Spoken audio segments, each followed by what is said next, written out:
मित्रांनो, crystal field theory समजून घेण्यासाठी आपल्याला आणखी एक महत्त्वाचा कन्सेप्ट माहीत पाहिजे, तो म्हणजे टेट्राहायड्रल जे कॉम्प्लेक्स असतात. टेट्राहायड्रल कॉम्प्लेक्स म्हणजे जिथे कोऑर्डिनेशन नंबर आहे 4, ते नक्की कसे असतात. टेट्राहायड्रल कॉम्प्लेक्स नक्की कसे असतात.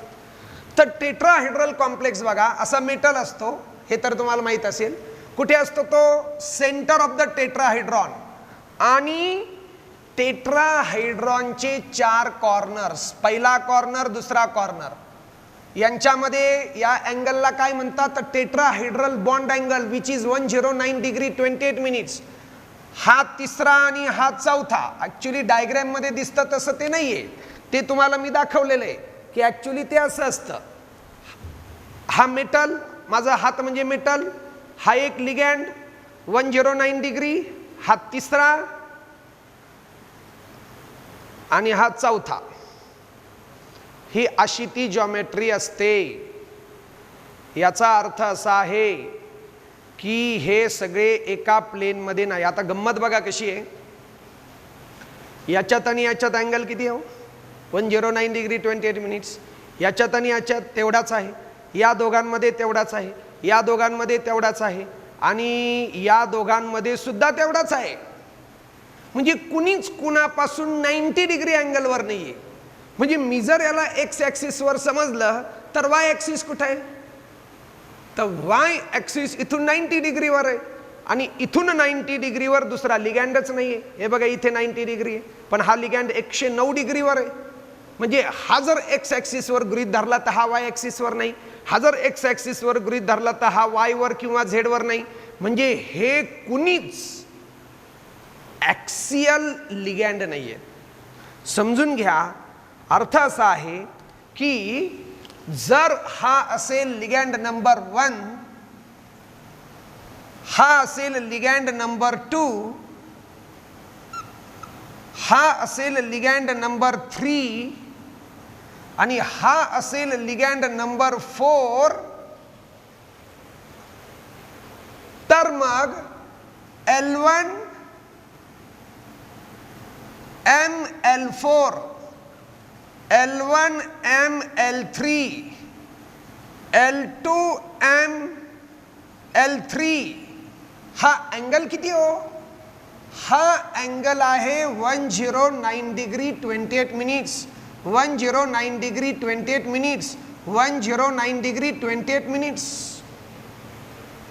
म्हणजे या मेटलकडे बघा बरं का, क्रिस्टल फील्ड थिअरी म्हणजे काय? तर अशी थिअरी, जी थिअरी क्रिस्टल फील्डवर अवलंबून आहे. आता मी तुम्हाला क्रिस्टल फील्ड सांगतो म्हणजे काय. तर हे बघा, या मेटलकडे काय आहे? स्वतःचे इलेक्ट्रॉन्स आहे. मग तो मेटल आयन असो नाही तर मेटल ॲटम, झिंक असो नाही तर Zn2+, cobalt 2+, cobalt 3+, Fe2+, Fe3+ किंवा Fe. पण याच्याकडे काय आहे? स्वतःचे इलेक्ट्रॉन्स आहे. आणि लिगँडकडे पण स्वतःचे इलेक्ट्रॉन्स आहे. म्हणून both the metal, this theory consider that, crystal field theory considered that both the metal and ligand have their own electrons. मेटलकडे आणि लिगँडकडे त्यांचे स्वतःचे इलेक्ट्रॉन्स आहे. and therefore both the metals and ligands are considered as point charges. म्हणजे दोन्हीही charge असलेले point गृहीत धरू. या पॉइंटवर चार्ज आहे, कुणामुळे? इलेक्ट्रॉनमुळे. कोणता चार्ज? निगेटिव्ह चार्ज असतो इलेक्ट्रॉनकडे. आणि याला पण मी एक पॉइंट कन्सिडर केला तर कोणता पॉइंट चार्ज? तर निगेटिव्हच. ध्यानात घ्या, मी मेटलवर कोणता चार्ज आहे असं नाही बोलत आहे, मी लिगँडवर कोणता चार्ज आहे असं बोलत नाही, तो वेगळा विषय. Metal may be neutral, metal may be positive, ligand may be neutral, ligand may be positive, ligand may be negative, हा खेळच वेगळा आहे. इथे गृहीत धरलंय की metal consist of its own electron, ligand consist of its own electron, metal is a point charge, ligand is a point charge, and which charge? Negative due to electrons of ligand, negative due to electrons of metal. And therefore this theory, crystal field theory, completely ruled out any overlapping of orbital which is considered by valence bond theory. Valence bond थिअरीने जे गृहीत धरलं होतं की ऑर्बिटलचं overlapping होतं आणि coordinate bond मध्ये ओव्हरलॅपिंग मुळे कोव्हॅलंट कॅरेक्टर असतं, त्याला नावच होतं coordinate covalent bond, covalent coordinate bond, coordinate bond covalent character असलेला. या थिअरीला ते मुळीच मान्य नाही. This theory ruled out any overlapping of orbital and any covalent character in the coordinate bond. उलट असं आहे की this theory consider the coulombic forces between metal and ligand.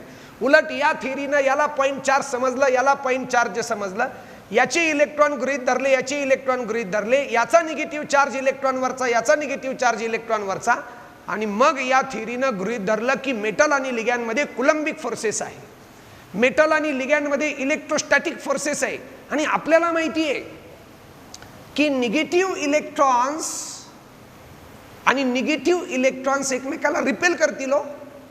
तर बघा लिगॅंड कडे काय आहेत स्वतःचे इलेक्ट्रॉन्स ना, त्या इलेक्ट्रॉन्स मुळे त्याच्याकडे आहे इलेक्ट्रिक फील्ड आणि त्या इलेक्ट्रिक फील्डलाच नाव आहे क्रिस्टल फील्ड. आता तुमच्या ध्यानात आलं का? तर क्रिस्टल फील्ड म्हणजेच electric field which is created around the ligand due to the negatively charge electrons present in it. Ligand कडे जे निगेटिव्ह चार्ज असलेले इलेक्ट्रॉन्स आहेत त्यांच्या फिरण्यामुळे तयार होतं इलेक्ट्रिक फील्ड, त्यालाच म्हणतात लिगॅंडचं क्रिस्टल फील्ड. या लिगॅंड कडे पण आहे स्वतःच्या इलेक्ट्रॉन मुळे क्रिस्टल फील्ड, या लिगॅंड कडे आहे स्वतःच्या इलेक्ट्रॉन मुळे क्रिस्टल फील्ड, या लिगॅंड कडे आहे स्वतःच्या इलेक्ट्रॉन मुळे क्रिस्टल फील्ड. आणि असं इलेक्ट्रिक फील्ड, असं क्रिस्टल फील्ड घेऊन ते कुणाकडे वाटचाल करताय? मेटल कडे येत आहे. मेटलला म्हणताय आम्ही आलो इलेक्ट्रिक फील्ड घेऊन, आम्ही आलो क्रिस्टल फील्ड घेऊन. मग या कारणामुळे मेटलनी घाबरायचं का? हो नक्कीच, कारण ह्यांच्याकडे इलेक्ट्रिक फील्ड आहे, निगेटिव्ह चार्ज पॉइंट आहे, तर मेटलकडे पण स्वतःचे इलेक्ट्रॉन आहे. आणि खास करून आपण बघितलं की कोऑर्डिनेशन कंपाऊंड कोण बनवतं? D block elements. S block मधले सोडियम, पोटॅशियम, कॅल्शियमनी कधी कोऑर्डिनेट कंपाऊंड नाही बनवलं, अरे यार केस आहे. पी ब्लॉक नाही, डी आणि एफ, आणि खास करून तर डीच. डी ऑर्बिटल असलेले म्हणजे डी ब्लॉक एलिमेंट्स म्हणजे ट्रान्झिशन मेटल ची कॅरेक्टरिस्टिक आहे कॉम्प्लेक्स कंपाऊंड बनवणे. आणि मग यांच्या यसला नाही. आता तसंही मगाशी मागच्या लेक्चरला मी तुम्हाला सांगितलं की यसला घाबरायचं काही कारणच नाही, कुणी येऊ द्या. हो यस म्हणतो मी स्पेरिकल आहे, मी एकाच प्रकारचं आहे, माझ्यात किती भांडणं लावा, आमच्यात काही मतभेदच नाही, मनभेद पण नाही. पी ऑर्बिटल म्हणता आम्ही तिघ आहोत, पीएक्स पीवाय पीझेड, भांडणं लावायचा प्रयत्न तुम्ही करू शकता पण यशस्वी होणार नाही, कारण आम्ही तिघही ॲक्सियल ऑर्बिटल आहे. म्हणजे पीचा पण विषय नाही, पीची डिजनरसी कधी डिस्टर्ब होत नाही. घाबरायचं कारण आहे याच्याकडच्या डी ऑर्बिटलला, कारण डी ऑर्बिटल किती प्रकारचं असतं तुम्हाला माहिती आहे? 5. आणि काय शिकवलं मी तुम्हाला? या 5त पण किती प्रकार आहेत? या 5त पण 2 प्रकार आहे ना, एक T2G आणि एक EG. T2G मध्ये 3 येतात आणि EG 2. DXY planar orbital, DXZ planar orbital, DYZ planar orbital, DX2Y2 axial orbital, DZ2 axial orbital. 2 orbital कसे आहेत? Axial EG. 3 ऑर्बिटल कसे आहेत? Planar T2G. पण असे वेगळे होते का? होते पहिल्यापासून नव्हते ना. ते तर डिजनरेट होते, डिजनरसी मेंटेन करून होते, सेम एनर्जी लेवल होती, सेम स्टॅबिलिटी होती, इलेक्ट्रॉनचं समान वाटप होत होतं. पण when ligand approaches the central metal with their electric field, with their crystal field, these electrons starts experiencing the crystal field. जसं जसं हे लिगॅंड यांच्या कोणाच्या मेटलच्या जवळ येतील तसं तसं या 5 ऑर्बिटलला रिपल्शन जाणवायला लागेल. काय जाणवायला लागेल? कुलंबिक force, electrostatic force, electrostatic force of repulsion जाणवायला लागेल. आणि साहजिकच आहे की या 5 जेव्हा रिपल्शन जाणवेल, दे एक्सपिरियन्सेस द रिपल्शन, तेव्हा त्यांच्यात भांडणं सुरू होतील. आता तुम्ही म्हणाल सर त्यांच्यात भांडणं का सुरू होतील? कारण लिगॅंड पण फार कलाकार आहेत. लिगॅंड पण कोणाला विरोध करायचं या 5 पैकी ते ठरवून येतात. हो आता बघा सोपी गोष्ट आहे, माझ्याकडे ऑर्बिटल आहे DXY, DYZ, DXZ आणि आहे DX2Y2 आणि DZ2. खूप बारीक गोष्ट आहे. आता लिगॅंड कसा येतो, L1 आणि L2 109 डिग्री अँगल मेंटेन करून येतात. 109 डिग्री, 109 डिग्री. L3 109 डिग्री आणि L4 असं 109 डिग्री असं आहे बरं का ते. ह्याचा सरळ अर्थ असा आहे की कोणताच लिगॅंड ऍक्सिस वरून येत नाहीये. कारण ऍक्सिस किती असतात, 3 ऍक्सिस. एक्स ऍक्सिस आणि वाय ऍक्सिस मध्ये अँगल 90 डिग्री आहे, वाय आणि झेड मध्ये अँगल 90 डिग्री आहे. पण या 4 लिगॅंड मध्ये अँगल टेट्राहेड्रल अँगल आहे, 109 डिग्री अँगल आहे. म्हणजे ते ऍक्सिस वरून येत नाहीये. उलट 109, हे बघा हा एक्स आणि वाय ऍक्सिस, आणि 109 डिग्री कुठे असेल हो, समजा इथं जर पकडलं तर 109 90 पुढे जाईल ना इथं. म्हणजे एक ऑर्बिटल जर इकडून येत असेल तर एक ऑर्बिटल इथून येणार आहे, म्हणजे ऍक्सिस वरून नाही येणार. मग साहजिकच आहे लिगॅंड पण काय करतात, स्वतःच्या इलेक्ट्रिक फील्डचा, स्वतःच्या क्रिस्टल फील्डचा इफेक्ट सगळ्या 5 सारखा नाही होत. तोडाफोडा आणि राज्य करा, इंग्रजांची नीती. काहींना जवळ घ्यायचं, काहींना दूर ढकलायचं, काहींना जादा विरोध करायचा, काहींना कमी विरोध करायचा. आणि मग सांगा आता तुम्हीच की जर लिगॅंड ऍक्सिस वरून येत नाही तर हे ऑर्बिटल कुठे हो, DXY, हे पण ऍक्सिस वर नाहीये. याची इलेक्ट्रॉन डेन्सिटी कुठे आहे, ऍक्सिसच्या मधल्या जागेत. आणि लिगॅंड कुठून येतात, ऍक्सिसच्या मधल्या जागेतूनच. मग लिगॅंडचा रस्ता आहे ऍक्सिसच्या मधून, आणि हे ऑर्बिटल कुठे आहे, ऍक्सिसच्या मध्येच. याला जादा रिपल्शन जाणवेल. आणि मग फाटाफूट झाली की याला हा म्हणेल काय, लिगॅंड माझ्या मागच लागलेत.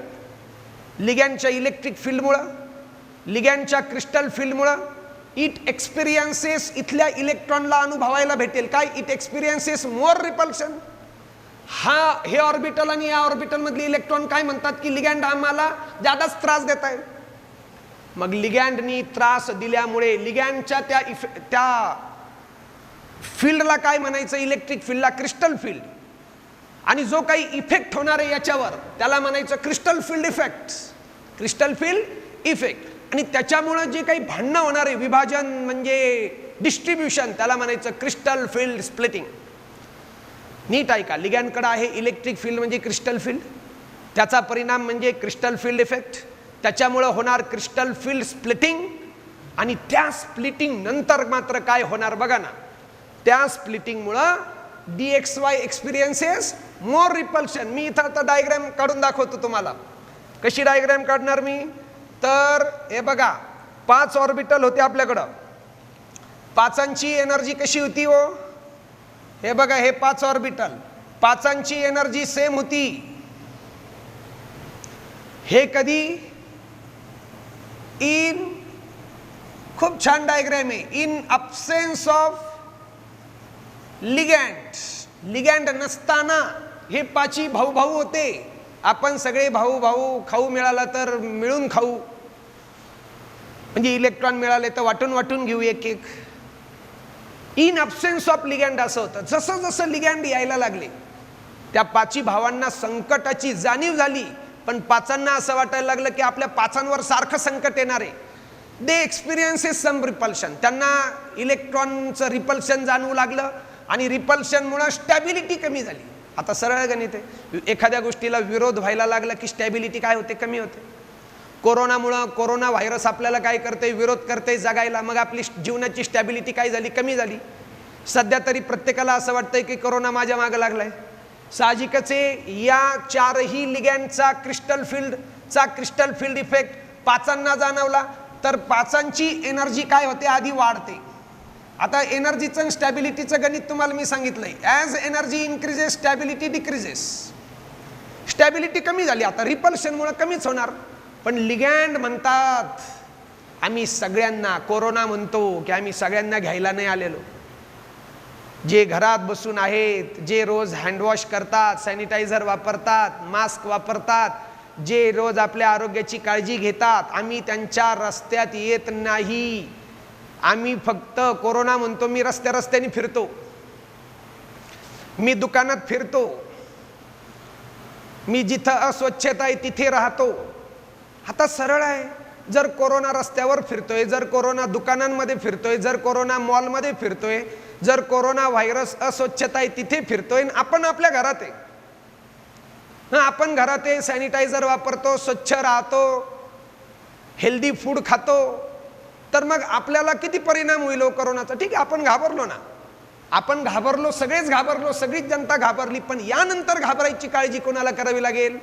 जो कोरोनाच्या वाटेला जाईल. मग बघा ना, हे लिगॅंड कोरोना, समजा कोरोना व्हायरस या रस्त्याने येतोय, या रस्त्याने येतोय, या रस्त्याने येतोय, या रस्त्याने येतोय, आणि हे जे आगाव DXY हे कुठून येतंय? ॲक्सिसच्या मधल्या जागेतून. 109 डिग्री म्हणजे ॲक्सिसच्या मधली जागा आहे, आणि हे कुठं आहे DXY? हे गेलो होतं फिरायला गावात, तिथंच सापडला तो. म्हणजे कोरोना होता रस्त्यावर आणि हाही गेला फिरायला, तर सापडला ना कोरोनाच्या तावडीत. मग ह्या लिगॅंडच्या तावडीत हे ऑर्बिटल सापडलं का? हो. Therefore it experiences more repulsion. याच्या जीवनाची खात्री कमी झाली हो, आता याची स्टॅबिलिटी कमी झाली, आणि याची स्टॅबिलिटी कमी झाली की एनर्जी वाढते. म्हणून स्प्लिटिंग नंतर DXY ची एनर्जी वाढणार आहे. काय झालं कळालं का तुम्हाला? ligand approach is in between axis, and DXY also lies in between axis, and the electrons in that orbital and that orbital experiences more repulsion due to the crystal field of the ligand, and therefore its stability decreases, energy increases. तेव्हा तिकडे गेलं ते DXY splitting. ही होती तुमची डिजनरसी level, याला डिजनरसी level म्हणा. पण आता त्यांची एनर्जी डिजनरसी लेवल पेक्षा वाढली. तिथं जाणाऱ्या the electron entering into DXY has increases it's energy and decreases it's stability. आता DYZ ला विचारू, जिकडून कोरोना व्हायरस आला तू आहे का बाबा तिथंच? हा म्हणतो हो, मग मी पण फिरायला गेलो होतो गावात. कुठून येतंय लिगॅंड? ॲक्सिसच्या मधल्या जागेतून. कुठं आहे DXY? ॲक्सिसच्या मधल्याच जागेत आहे. मग ज्या रस्त्याने लिगॅंड येत आहेत त्याच रस्त्यात DYZ आहे, तर मग it experiences more repulsion. DYZ म्हणतं लिगॅंड तर माझ्या मागच लागले. पण लागणारच ना, जिकडून लिगॅंड येत होते तिकडे कशाला गेला तू? मग त्याच रस्त्यात जर तू आहेस ज्या रस्त्याने लिगॅंड येत आहे, तर ते तुला विरोध करणारच. मग DYZ ची एनर्जी पण वाढली, स्टॅबिलिटी कमी झाली. DYZ समजताय ना छानपैकी? DXZ कुठे आहे हो? ॲक्सिसच्या मधल्याच जागेत आहे. मग ॲक्सिसच्या मधल्याच जागेत तर लिगॅंड पण मधूनच येत आहे. मग लिगॅंडचं क्रिस्टल फील्ड याला ज्यादा विरोध करेल. Experiences more repulsion, stability decreases, energy increases. DXZ याला म्हणतात कोणता सेट? T2G. ध्यानात राहील का? जर कॉम्प्लेक्स टेट्राहायड्रल असेल, कोऑर्डिनेशन नंबर 4, जर लिगॅंडचा अप्रोच प्लेनर अप्रोच असेल म्हणजे इन बिटवीन ॲक्सिस, तर DXY, DYZ, DXZ experiences more repulsion, there energy increases. आता आपण विचारू DZ2 ला. DZ2 म्हणतो माझी इलेक्ट्रॉन डेन्सिटी, लोब्स इलेक्ट्रॉन सापडण्याची शक्यता ही ॲक्सिसवर आहे, आणि लिगॅंड ॲक्सिसच्या मधून येत आहे. म्हणजे जिकडून कोरोना व्हायरस येतोय मी तो रस्ता टाळून दुसरीकडे जातो. मग चांगली गोष्ट आहे, कोरोना तुझ्या नादी लागणार नाही. लिगॅंड ॲक्सिसच्या मधल्या जागेतून येत आहे, आणि हे ऑर्बिटल म्हणतं मी ॲक्सिस वर आहे, अलॉंग द ॲक्सिस आहे, आणि लिगॅंड ॲक्सिसच्या मधून चाललेत. मग साहजिकच आहे, ज्या रस्त्याने लिगॅंड चालले त्या रस्त्यात हे ऑर्बिटलच येत नाही. The electron and the orbital experiences less repulsion. Ligand काय म्हणतं की आमच्याकडे क्रिस्टल फील्ड म्हणजे इलेक्ट्रिक फील्ड आहे, पण तो क्रिस्टल फील्ड इफेक्ट आम्ही यांच्यावर दाखवत नाही, कारण हे आमच्या रस्त्यात येत नाही, आमच्या नादी लागत नाही.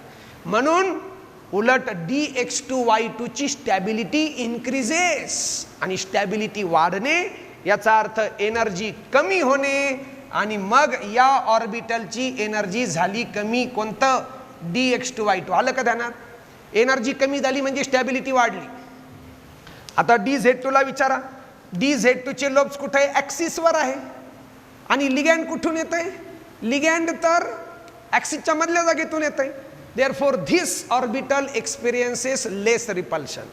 आणि मग याला पण कमी विरोध जाणवला, कमी विरोधामुळे स्टॅबिलिटी वाढली, स्टॅबिलिटी वाढल्यामुळे एनर्जी कमी झाली आणि एनर्जी कमी झालेलं हे ऑर्बिटल आहे DZ2, या दोघांच्या सेटला म्हणतात Eg. हे स्प्लिटिंग खूप महत्वाचं आहे की कसं लिहायचं. टेट्राहेड्रल असेल तर वरती T2G खाली Eg. The electron entering into the Eg increases the stability and decreases the energy. The electron entering into the T2G increases the energy and decreases the stability. इथं येणारा प्रत्येक इलेक्ट्रॉन मुळे एनर्जी कमी कमी होत जाईल, स्टॅबिलिटी वाढत जाईल, कॉम्प्लेक्स ज्यादा स्टेबल होत जाईल इथल्या इलेक्ट्रॉन मुळे. आणि इथं येणाऱ्या प्रत्येक इलेक्ट्रॉन मुळे एनर्जी वाढत जाईल, स्टॅबिलिटी कमी होत जाईल. इथं येणारा प्रत्येक इलेक्ट्रॉन कॉम्प्लेक्सला कमी स्टेबल करतो, इथं येणारा प्रत्येक इलेक्ट्रॉन कॉम्प्लेक्सला जादा स्टेबल करतो. आता सगळ्यात महत्वाची गोष्ट सांगतोय की हे काम कुणी केलं हो? स्प्लिटिंगचं काम लिगॅंडनी केलं. त्याला म्हणतात लिगॅंड. मी काय सांगितलं? लिगॅंडकडे काय? इलेक्ट्रॉन्स, त्याच्यामुळे इलेक्ट्रिक फील्ड, त्याला म्हणायचं क्रिस्टल फील्ड, त्याच्या परिणामाला म्हणायचं क्रिस्टल फील्ड इफेक्ट, त्याच्यामुळे झालेल्या स्प्लिटिंगला म्हणायचं क्रिस्टल फील्ड स्प्लिटिंग. आणि प्रत्येक लिगॅंडकडे जी ॲबिलिटी आहे असं विभाजन करण्याची स्प्लिटिंगची, त्याला म्हणायचं crystal field splitting ability. Fluoride, chloride, bromide, iodide, cyanide, प्रत्येकाची क्रिस्टल फील्ड स्प्लिटिंग ॲबिलिटी वेगवेगळी आहे. प्रत्येक जण स्प्लिटिंग करणार, पण काहींमुळे हा गॅप कमी असेल म्हणजे स्प्लिटिंग कमी झालं, काहींमुळे हा गॅप जास्त असेल स्प्लिटिंग जास्त झालं. ते बघू आपण. आता सगळ्यात महत्वाचं बघा की इथे किती इलेक्ट्रॉन मावतील हो? 1 2 3 4 5 6. आणि इथे किती मावतील? 1 2 3 4. म्हणजे या 6नी जेवढी एनर्जी वाढवली, या 4घांनी तेवढी कमी केली पाहिजे. 6ची बरोबरी 4 जण करणार. तर हा जो गॅप आहे की नाही, आता शेवटी हा एनर्जीचा गॅपच आहे ना हो. तर या गॅपला म्हणायचं असतं, खूप महत्वाचा टॉपिक आहे ज्याच्यावर तुम्हाला न्यूमेरिकल पण आहे, T2G आणि Eg मधला गॅप. या गॅपला म्हणायचं असतं क्रिस्टल फील्ड स्प्लिटिंग एनर्जी किंवा crystal field stabilisation energy, crystal field splitting energy. आणि ही व्हॅल्यू अशी रिप्रेझेंट करतात 10dq. आता काही जण म्हणतात सर ते 8dq पण असतं का? नाही, CFSC चं ते नोटेशन आहे 10dq. 10dq ही व्हॅल्यू नाही आहे, 10dq ला काहीतरी व्हॅल्यू असते. हा पूर्ण गॅप किती आहे? 10dq. मग हा जर पूर्ण गॅप 10dq असेल तर हा गॅप किती dq आहे? कुठला? मेन एनर्जी लेवल पासून तर T2G पर्यंत किती इलेक्ट्रॉन आहे? 6. तर हा गॅप आहे 4dq. एका इलेक्ट्रॉन मुळे 4dq. आणि हा जो गॅप आहे main energy level to Eg, हा आहे 6dq. बघा बरं, इथून इथं 6, इथून इथं 4, म्हणजे टोटल 10 झालं की नाही. आता खूप महत्वाचं काम मी सांगतोय बघा. आता तसा हा टॉपिकच खूप महत्वाचा आहे. हे कळालं तुम्हाला 10dq? किंवा त्याला असं म्हणण्याची पद्धत आहे 10dq ला 1 डेल्टा. dq मध्ये किती? 10dq. आणि डेल्टा मध्ये किती? 1 डेल्टा. आणि टेट्राहायड्रल आहे ना, म्हणून स्मॉल t. किती डेल्टा t? 1 delta t. आणि म्हणून 4dq चा अर्थ 0.4 डेल्टा t. आणि 6dq चा अर्थ 0.6 डेल्टा t. 0.4 आणि 0.6 1 डेल्टा t. 1 डेल्टा t म्हणजेच 10dq. येतंय ध्यानात? समजा जर इलेक्ट्रॉन आहे ना इथं असेल, बस एकच इलेक्ट्रॉन आहे, एकच इलेक्ट्रॉन असेल तर तुमचं क्रिस्टल फील्ड स्प्लिटिंग एनर्जी आहे किती असते? बरं, आता काही जण म्हणतील सर हे 4 आणि हे 6 का? तर इथे किती इलेक्ट्रॉन मावणार आहेत? 6. 6 मुळे किती होईल? 24. एकाची 4dq म्हणजे 6ची 24dq. 24dq ने एनर्जी वाढेल, तर 24dq ने कमी पण झाली पाहिजे. इथं किती इलेक्ट्रॉन मावणार आहे? 4. 6 × 4, 6 4 जा 24, 4 6 जा 24. 24 ने वाढेल, 24 ने कमी होईल, म्हणजे 0 मेंटेन होईल. आता मी म्हणलं जर एकच इलेक्ट्रॉन असेल आणि इथं असेल तर क्रिस्टल फील्ड स्प्लिटिंग एनर्जी किती, तर एका इलेक्ट्रॉन मुळे किती असते, काय होते या इलेक्ट्रॉन मुळे कमी होते, कमी म्हणजे निगेटिव्ह, आणि एकामुळे 6dq, हे बघा 6dq -6dq CFSC ची व्हॅल्यू आहे, न्यूमेरिकल येतील तुम्हाला.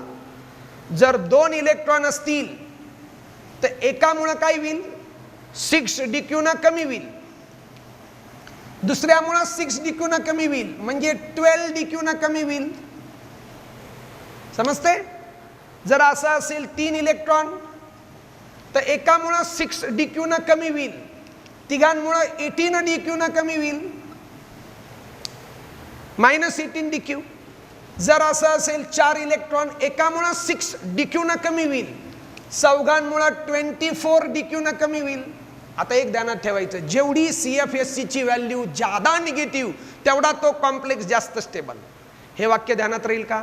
CFSC ची व्हॅल्यू 0 किंवा पॉझिटिव्ह नको. जर CFSC 0 किंवा पॉझिटिव्ह असेल तर that complex is unstable or less stable. The CFSC value should be negative for the stability. जितकी व्हॅल्यू निगेटिव्ह, जितकी व्हॅल्यू कमी तितकी स्टॅबिलिटी जास्त, जितकी जास्त निगेटिव्ह तितकी जास्त स्टॅबिलिटी. म्हणजे -6dq पेक्षा -12dq चं कॉम्प्लेक्स जादा स्टेबल आहे, -18dq चं अजून जास्त स्टेबल आहे, -24dq आणखी जास्त स्टेबल आहे. येते ध्यानात? जर इलेक्ट्रॉन 4 इलेक्ट्रॉन इथं आहे आणि 1 इलेक्ट्रॉन इथं आहे, किंवा हे असं आहे, चला 1 2 3, तर काय होईल, या दोघांमुळं 6 and 6 12dq ना कमी होईल आणि 4dq ना वाढेल, म्हणजे ओव्हरऑल 8dq ना कमी होईल. स्टेबल आहे हो हे कॉम्प्लेक्स. जर असं असेल तर या दोघांमुळं 6 and 6 12dq ना कमी होईल, या दोघांमुळं 4 and 4 8dq ना वाढेल, that is overall -4dq. Stable आहे हे पण कॉम्प्लेक्स. जर असं असेल तर या दोघांमुळं 6 and 6 12dq ना एनर्जी कमी होईल, या तिघांमुळं 12dq ना वाढेल, दॅट इज 0dq. हे कॉम्प्लेक्स जास्त स्टेबल नाही, CFSC निगेटिव्ह पाहिजे. हे कळालं का तुम्हाला? आता दुसरा एक महत्वाचा पॉइंट मी तुम्हाला सांगतोय, आता तो ध्यानात घ्या. मला असं वाटतं की टेट्राहायड्रल कॉम्प्लेक्सचं जे स्प्लिटिंग आहे ते तुम्हाला कळालं. टेट्राहायड्रल मध्ये जसं जसं लिगॅंड जवळ येईल तसं एनर्जी वाढेल, नंतर स्प्लिटिंग होईल. ठीक आहे. आता एक विशेष गोष्ट मी तुम्हाला टेट्राहायड्रल बद्दल सांगतोय, मग आपण ऑक्टाहायड्रलला जाऊया. टेट्राहायड्रल मधली एक विशेष गोष्ट अशी आहे की लिगॅंड फ्लोराइड आहे का क्लोराइड आहे का ब्रोमाइड आहे का आयोडाइड आहे का कार्बन मोनॉक्साइड आहे का अमोनिया आहे का वॉटर आहे का इथिलीन डायमाइन आहे का EDTA आहे, यांनी या स्प्लिटिंगला फार फरक पडत नाही. कारण मुळातच टेट्राहायड्रल कॉम्प्लेक्स मधलं स्प्लिटिंग हे वीक स्प्लिटिंग असतं. वीक वीक म्हणजे दुबळं असतं, दुबळं. आता हे बघा, 2000 पैकी एका विद्यार्थ्याला मार्क पडले 26. 2000 पैकी एका विद्यार्थ्याला मार्क पडले 26. 2000 पैकी हा. दुसऱ्या विद्यार्थ्याला मार्क पडले 28, तिसऱ्या विद्यार्थ्याला मार्क पडले 30. आता 26 पडले काय, 28 पडले काय, 30 पडले काय, 32 पडले काय, 2000 पैकी या सगळ्यांना दुबळेच हे सगळे. फार काही फरक नाही करता येणार की 26 वाला हुशार आहे का 30 वाला हुशार आहे. अहो दोघंही मठ्ठच आहे. 2000 पैकी 26 पडले, 2000 पैकी 30 पडले तर दोघं सारखेच आहेत ते. म्हणून हे स्प्लिटिंग एवढं झालं काय, बघा हे स्प्लिटिंग एवढं झालं काय, आणि दुसऱ्या एखाद्या लिगॅंडमुळे हे स्प्लिटिंग एवढ्याऐवजी एवढं झालं काय, तिसऱ्या लिगॅंडमुळे हे स्प्लिटिंग एवढं झालं काय, त्यांनी काही फरक पडत नाही. आणि म्हणून खास करून टेट्राहायड्रल मध्ये स्ट्रॉंग आणि वीक लिगॅंड, स्ट्रॉंग आणि वीक लिगॅंड मुळे स्प्लिटिंग मध्ये फार फरक पडत नाही. म्हणजे CFSC च्या व्हॅल्यूत मोठा डिफरन्स दिसत नाही. ते स्प्लिटिंग नेहमी दुबळच असतं, कमीच असतं. म्हणजे हा गॅप आहे ना फ्लोराईड लिगॅंडमुळे कमी असतो, क्लोराईडमुळे कमी असतो हा गॅप, अमोनियामुळे कमी असतो हा गॅप, कार्बन मोनॉक्साईड सगळ्याच लिगॅंडमुळे हा गॅप मुळातच कमी असतो टेट्राहायड्रलला, मुळातच तो गॅप कमी असतो. आणि मुळातच हा गॅप कमी असल्यामुळे आपण स्ट्रॉंग फील्ड आणि वीक फील्ड कॉम्प्लेक्स असा फरक टेट्राहायड्रल मध्ये करत नाही. आता हाही टॉपिक काय येतो आपण ऑक्टाहायड्रल आल्यावर बघूया. मला असं वाटतं की तुम्हाला टॉपिक व्यवस्थित समजला असेल. चांगलं डायग्राम वगैरे ड्रॉ करा. And stay tuned for next video lecture. Thank you once again.